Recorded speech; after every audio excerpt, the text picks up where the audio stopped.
At 85 years of age, Mouse Davis still recalls his first exposure to the offense that would shape his legacy. There was a guy by the name of Tiger Ellison that wrote a book called Run and Shoot, and he was a high school coach in Ohio. I was having a high school clinic, and this kid bought a book called Run and Shoot. I said, "Look at this, coach." And I started looking through it, and it was one of those things that you can use little guys to have great success. So I started implementing. I didn't know what I was doing. Ellison's book offered a departure from the traditional pounding attacks of the time, a spread-out, multi-receiver scheme that tried to make it impossible to distinguish a run play from a pass play. But that version was much more run than shoot, and that's where Mouse's influence comes in. And I tried to start with what Tiger was doing, but Tiger was basically running the ball. That's where we started with the basic concept.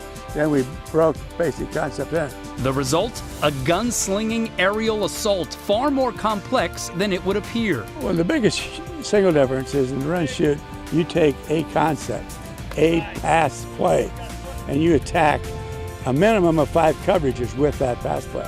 And you as a receiver understand what you're supposed to do against those. So I run a route that looks like this, but then as I progress and I understand more coverage, it becomes this, it becomes this, it becomes this, it becomes that. It becomes all those things depending on what the defense does. Davis proved the validity of the run and shoot at every level, lighting up scoreboards and rewriting record books as a coach in high school, college, and the pros.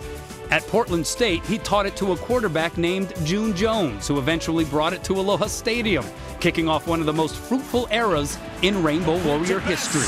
Touchdown, Hawaii! It is very different. It's unique. Being able to play in it allows you to really have a good idea of if you can do it, you can coach it, you can coach it, you can do it. Davis, who served a pair of stints as an assistant at UH, is now officially retired.